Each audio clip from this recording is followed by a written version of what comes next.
3. How do I stop being vain? How do I stop being vain? Now, if you're not vain, you still need to hear this. It might be helpful to you or someone else. We'll talk about your mindfulness, replacing your eternal narrative, developing your empathy, your purposeful actions, helping others when you can, and therapy. Be more mindful. Mindfulness is usually common when referring to self-help space, but that doesn't mean mindfulness is not valid when it relates to vanity. Quite the opposite, actually. To be mindful is to be in the present moment, considering your thoughts and emotions and not letting them run away amok. Now, if being vain is unwanted trait by you, being mindful is a necessary skill to develop if you want to correct it.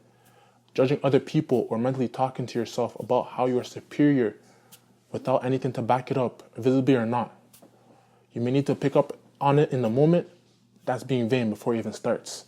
You can interrupt those unwanted thought processes and replace them with something wanted. 2.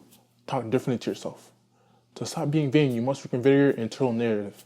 Once you realize the presence of those negative perceptions, you can start replacing them with better thoughts, much healthier perceptions. I suggest you taking some time to create some positive talk to stop from falling into those negative thoughts, those vain talks again and again and again.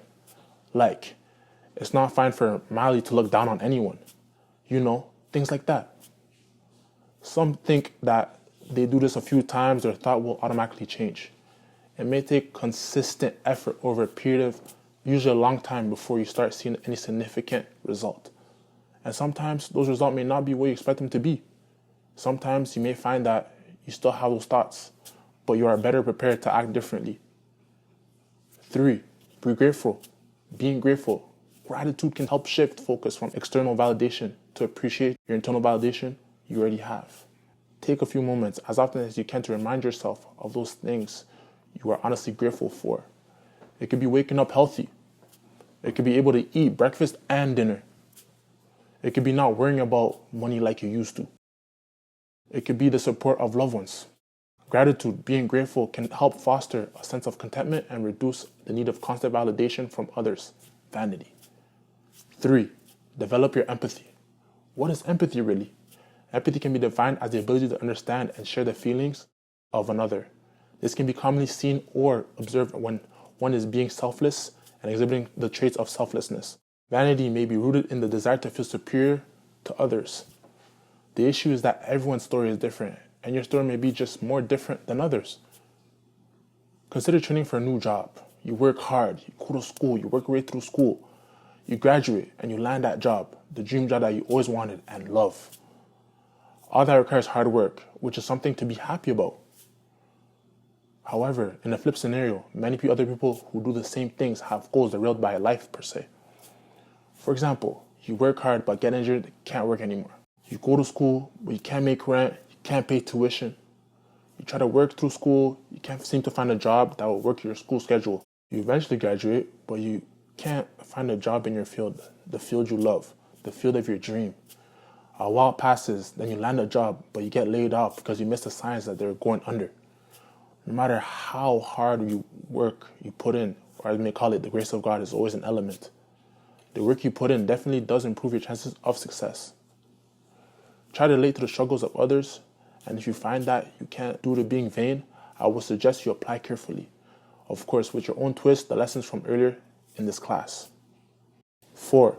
Make purposeful actions. You may alter the perception of yourself by going into the opposite direction of your vanity. Let me put it this way. Let's say you're vain about your wardrobe. You of course always want to look good. Do the opposite. Head to a local thrift store and look for some clothes that don't look so good. No need to splurge. Plenty of thrift stores and charity shops have donated or leftover clothes. You won't be defined as needy of anything. Getting some new clothes, at least to you. These clothes shouldn't look that good. Try wearing them regularly. Are you vain about your money? Restrict how much you can spend. Do a little math and cut your budget to the same as people you believe aren't so well off. You could also play around a little bit with minimum wage. 5. Helping people when you can. One of the ways to really build humility, especially if you compare a lot often, is to see how people actually struggle with whatever you may feel vain about. Plenty of volunteer opportunities exist out there to help the less fortunate people. And even if you can't do something as precisely related to what you're vain about, it can still help you to just being around to help people who may need extra help. And while you do, consider their own stories, their personal stories. People don't typically choose to live in bad circumstances or have serious problems that keep them held back. This can be simple as being born into a bad situation that you don't really currently see a path out or through. It may include mental illness, bankruptcy, physical illness, or injuries from a job. There are lots of people that want to change their lives but don't believe they have the resources available to them. Worse still, too many people don't have a good perception of themselves and just don't believe they can do better. Sad, disappointing in fact. If one is told that they're trashed by society in front of people who think that they're better than them, that person may eventually believe it. So why try? Notice, I won't refer to you. I didn't use your in that previous sentence, and for good reason. 6. Engaging in therapy. Vanity is a problem that may have a root deeper than just, let's say, more superior than others. It could be a symptom of deeper problems like childhood trauma. So many people overcorrect and convince themselves they're superior because of a lack of love or attention from the adults they had as children. If it's something like this, then one may want to see a certified mental health professional to help find a way to resolve the vanity.